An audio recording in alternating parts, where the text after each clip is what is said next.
Le problème bi c'est pas le virus problème bi c'est le Sénégalais le virus on le connaît même boo ko xamul xam nga ko day rey mais yow par rapport attitude par rapport ak virus bi c'est ça le vrai problème te kooku je veux dire depuis le début bu fekkante ne tey j'entends parler de port de masque ça veut dire que moi je dis il y a 4 mois lañ ko wax c'était le 2 avril donc c'est un retard de 4 mois quoi c'est-à-dire on a mis 4 mois pour kii mais pour man boo toogee tey di condamner le gouvernement du Sénégal wala Aly Ngouille Ndiaye lu mu wax tey et tout ça je crois que c'est très facile parce que la responsabilité kii bi dafa partagé il y a la responsabilité individuelle la responsabilité collective il y a l'intelligence individuelle l'intelligence collective et de ce propos et je suis totalement d'accord avec Malal lu muy wax on n'a pas analysé les choses parce que dafa am loo xamante ne la progression du virus da nga koy modéliser il faut au sortir de ça nga modéliser ko est-ce que nit ñi def nañ ko la seule chose qu'on sait que Dakar le dëkk est dans Dakar Diourbel Thiès et tout ça foofu lañ xam mais est-ce que dañ ko modéliser mooy lu ngay wax sànq par rapport aux gens qui sont partis quel est aujourd'hui l'impact de la réouverture en des endroits bien connus ñun ñi xamuñu ko mais ça c'est ça que je parle d'intelligence collective parce que jamais benn virus dans le monde une maladie n'a réuni autour d'elle autant d'intelligence foo dem tey tout le monde parle de cette affaire-là et ce n'est pas forcément ay médecins spécialistes bu ne ñun fii mais dañ ko toog wax aujourd'hui on a décidé que xale yi dem nañ fële quel est l'impact ñu ni ba lu toogee ñu ne ça vient des des enterrements écoute enterrements yi si on multiplie le nombre d'enterrements qu'il y a eu bu ñu waree dugg si biir cimetière yi dem xool foofu ne leen est-ce que tey ñaata nit ngeen suul fii tey moi un menuisier qui me dit qu'il n'a jamais autant fabriqué de cercueils te cercueils yi catholiques yi ñoo koy jël parce que musulman doo jël cercueil ça donne une idée de la progression des morts chez les chrétiens waxatuma le 5% par rapport à 95% si tu fais des projections on modélise comme ça wax nañ ko fii ça fait 4 mois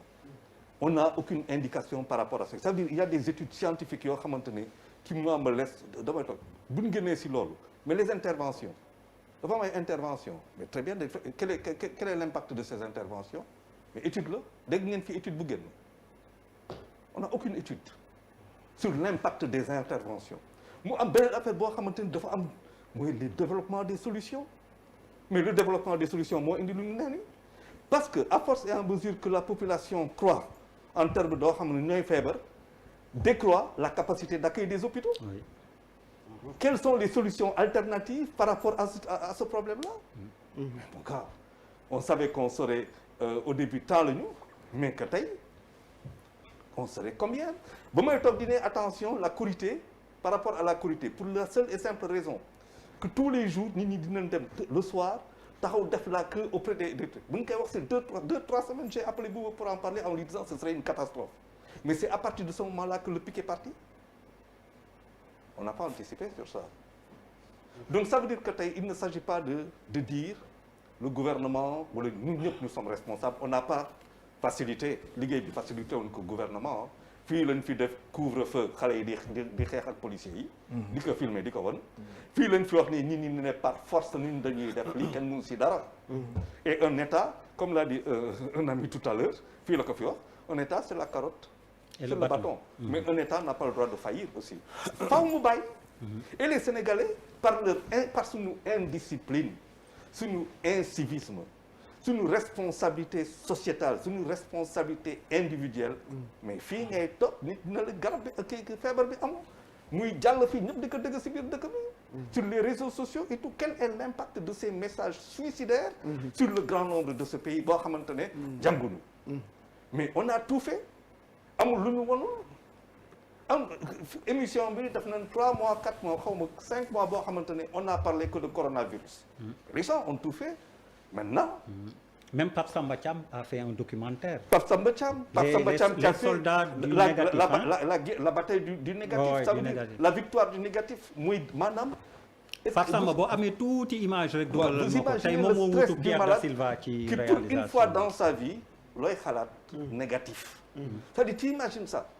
pour une fois tu ne veux pas être positif tu veux être négatif mooy le stress du malade donc le combat de la vie pour devenir négatif donc pendant que am ñoo xamante ne ñu ngi xeex ñeneen ñu ngi xool lu ñuy am xaalis ci biir mbas bi ñeneen ñu ngi xool noo xamante ne et ça c'est typiquement nous. Je pense que mbas bi daf ñu war a ça doit nous parler pour que nous changer définitivement. D'autant que mbas bi réorientation adduna fu mu koy yóbbu par rapport à tubaab yoo xamante ne ils vont rebondir et d'une certaine manière parce que du ñu bàyyi Chine bi donc di développer nii ñoom ñuy tardé ñun bii nga xamante ne dans notre sous-région là c'est en train d'aller dans tous les sens tu imagines quel est notre avenir. Faaw ñu taxawaat ñu xool pour moi la responsabilité de cette affaire bu ñu toogee ne que c'est le gouvernement seul. Mais ce serait une vaste fumisterie sénégalaise c'est une fumisterie c'est-à-dire c'est une responsabilité collective léegi ñun ñëpp ñoo war a toog àndandoo xool lu ñu mën a dimbali le gouvernement parce que amuñu moyen on n'a pas fii c'est la douane et c'est les impôts et globalement tout ça avec les chiffres qu'on enregistre ça ne fera pas 4 000 milliards 3 000 milliards état mënu ko mais ça kon na ñoo jóg taxaw et qu'on assume quand même une responsabilité pendant 3 semaines ba nga xamante ne le port du masque fii laa ko wax le 2 avril 2020 quand je l'ai entendu c'est même pas le port du masque doit être fait le port du masque doit être systématisé dans la rue nga génn si biti tu n'as pas le masque tu paies 6 000 francs d'amende un point c'est tout amul ngénte comme Bouba le dit qui se fait dans des endroits privés ou pas tu fais ton ngénte mais tu vas faire ton ngénte dans la confidentialité la plus totale un état c'est ça amul damay dem fii damay julli fii wala damay dem yi mees yi fa loolu yëpp amul mënoo dugg si këru yàlla di ne yàlla mais nag yàlla baax na wante j'ai pas confiance en toi bàyyil ma sol masque yàlla daa soxla loolu c'est-à-dire il faut qu'on se parle qu'on se dise nos vérités mais on est là dans une fumisterie ambiante que l'on traîne et puis les gens meurent quoi et ce sont les plus riches qui meurent vous imaginez que si les plus riches meurent les sachants meurent l'avenir de ce pays là c'est quoi avec les femmes là qui vont commencer à xeex les successions la bataille de succession les sociétés vont faire 3 mois 2 ans 3 ans ça va péricliter les sachants qui s'en vont il restera quoi une jeunesse dans ce pays qui n'est pas formée qui n'est pas éduquée qui n'est pas instruite c'est quoi l'avenir de ce pays là il faut arrêter de se raconter des histoires et se dire nos vérités. Allez Bouba à toi. Merci Charles. waaw de man en fait man lu may njëkk a wax mooy pour man suñu état bi en tout cas du état bu fort par rapport ak Covid bi. Je m'explique parce que aussi amul ñaari sénégalais ñun ñëpp ay sénégalais lañ c'est-à-dire que soit da ngay def wala nga bañ a def état bi amul courage affronter li nga xam ne moom moo ñuy indil problème ci Covid bi ñun ay jullit lañu il y a le côté par exemple religieux mais c'est un grand problème manifestation yi nga xam ne moom mooy am ak événement religieux yi nga xam ne moom mooy am mais il faut que état bi mu am courage yu teg ko ci kaw table bi mais l'état n'a pas le courage de faire ça donc bu Charles waxee que ni par exemple waruñu leen blâmer oui war nañ leen blâmer ci benn côté mooy que soit tu fais ou tu ne fais pas ci cas de figure bi soit da ngay jël ay mesures yu wóor yu leer nga appliquer ko wala nga bañ a def il faut pas jël ay mesures pour wane ni maa ngi jéem a régler problème bi sénégalais yi pour man Covid bi xam nga lan lay njëkk a wane ban genre nit lañu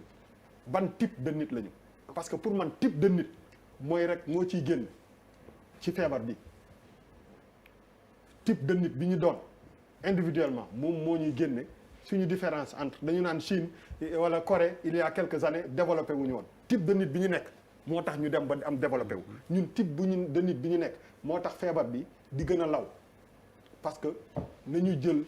dëgg bi ñu wax ko sénégalais yi ils font du n'importe quoi ba wax fa dëgg yàlla tey jii nii amul benn état bu mën a fort boo xam ne di nga tere sénégalais li ñu bëgg nga def ko ñun ñii ñëpp ku ci interpeller nit dégg nga li mu lay wax les sénégalais sont indisciplinés bu waxuma waxu moyen wala dara mais ci approche bi déjà xam nga nit bu la ne dara amul wala gëwuma ko wala du ma dal te ay nit yoo xam ne xam nga nit bu yorul lu mu jëndee masque ne la man du ma jënd masque aw ma mais nit bu la xam boo xam ne mën na jëndal 1000 nit masque ne la yow sa bopp man du ma ko sol parce que loolu moom mooy que ñun dépassé nañu feebar bi quand les Sénégalais parlent du coronavirus man j'ai l'impression que lu amoon la ba pare ñu dépassé ko di ci wax tey te nii ma ji bu dee li ñuy wax ci dama na gars yi li ñuy wax ci coronavirus yëpp bu dee noonu lay wàllaate bu dee virus bi noonu la existé moo xam ne duggagul ci réew mi te demul mais moo xam ne duggagul ci réew mi maintenant nan la benn mbir nga ko déggee Chine nga dégg naa ni Chine am na benn affaire nga ne teg ñu ne la ñëw na France nga ne teg ñu ne la ñëw na États-Unis ñu ne la ñëw na sa dëkk dégg naa Almadi dégg naa ko fële ñu ne la rey na sa dëkkandoo rey na sa maam ba léegi yow ngay xaar ba mu dal la parce que ñun genre nit boobu la ñu nekk te il faut que ñu waxante dëgg mais dafa am ci waxante dëgg bi réew mi dafa am ay socle yu ci nekk le pouvoir religieux dafa am doole ci réew mi il faut que ñu encourage ñu teg loolu ci table bi ñu seet ci suñu wàllu suñu xam-xam yu néew ak yëpp ci suñu wàllu jaamu yàlla nan lañ ci mën a jaamu yàlla et donner le bon exemple pour que parce que état bi mën na tere lu nekk mais est-ce que l'état est capable de dire que quel que soit parce que ñi naan kilifa yi ñu ngi def mais bu dee kilifa bu génn àddina 100 000 personnes wala 10 000 personnes daje fa mais c'est pour man contradiction bi dafa rëy quand tu appliques ou tu n'appliques pas te loolu moom moo dama ne l'état n'est pas assez fort parce que état bi moom moo war a jël courage am teg mbir mi ci table bi ne ah fii la ñu toll waxtaan ak ñëpp responsabilité ku nekk mu war ko jël ci mbir mi parce que aussi dañu nekk ci benn dëkk boo xam ne li nga xalaat yëpp mënoo koo wax da ngay junj ren non dëgg la da ngay junj mais le grand problème mooy que ban responsabilité la ci pouvoir yi nekk ci dëkk bi yëpp am mooy pouvoir bi nga xam ne moom mooy état le pouvoir religieux le sénégalais le père de famille tey jii nii mais képp ku am maam wala ku am yaay bu am plus de 60 ans boo duggee ci kër gi yaa ngi koy xool bëtu yàlla bu mu la yóbbu mais il faut que xool boobu doyul il faut que les actes ñu suivre parce que nen lay yóbbu suñu maam yi ak suñu yaay yi ñun ñii ñëpp nos parents sont à risque mais énorme boo duggee sa kër amul benn moment boo xam ne ba ngay nekk sax di xalaat ci sama yaay yàlla bu ko affaire bi daal mais ñun ci làmmiñ rek dañuy wax mais si on ne pose pas les actes yi nga xam ne ñoo war nañ ko poser il faut ñu xool jël état teg ko fële ji nga état bi genre xeex yi pour nga mun ko il faut nga am moyen état bi amul moyen financier yu mu ko xeexee mais wax fa dëgg yàlla tamit nan waxante dëgg genre nit bi ñu nekk day difficile pour que mbas mi mu wàññeeku tabaski jot na mais un état fort mais tu interdis aux gens ñu jël dëkk dem ci dëkk loolu mooy un état fort tu poses des actes yoo xam ne ay actes yu courage la quel que soit li ñu ciy jëlee mais bu dee Samba Ndiaye bu fëgg ci table bi ne lii du dëgg du yoon nga dellu ginnaaw mesures yi je suis désolé mesures yi ñu fi jël yëpp ay mesures rabaske la restaurant yi ubbi na artistes yaa ngi joué am na ay artistes yoo xam ne ñu ngi joué ci ay endroits ils le savent le ministère de l'intérieur xam nañ ko am nañu ay soirées privées ñu ngi koy organiser xam nañu lépp lu xew fenn c'est-à-dire que il faut pas communiquer pour communiquer fii ñu toll nii soit da ngay def wala nga ne gars yi génn leen lu waay xamee lu waay xam bootee doomam mais munoo jël ay mesures yoo xam ne parce que arrêté yi ñuy jël mais c'est des professionnels et des experts ñoo koy bind noonu mais munuloo bind benn arrêté man mi nga xaw ma aw ma benn connaissance juridique ma gis ci ay failles déjà te du ma sax juriste quand tu me dis xam nga ma la bëgg wax y a une code et vous le savez c'est-à-dire que dañuy communiquer pour communiquer rek mais au fond xam nañ ni y a tellement de contradictions autour de ñoom li ñuy wax que ni tu te demandes est-ce que lii c'est des professionnels avérés des gens de yoo xam ne lii la ñu jàng ñoo ko bind c'est léger soit on prend on est ferme par exemple quand si tu dis amatul dëj wala amatul ngénte bu ñu war a def mais ça veut dire que amatul dëj amatul ngénte mais dans tout le territoire national te doo dajale journaliste doo dajale journaliste yi mais état bi amul courage yu def loolu kilifa yi fi génn yëpp boo xoolee seen dëkk yi ay nit yu bëri ñoo fa nekk te kenn te loolu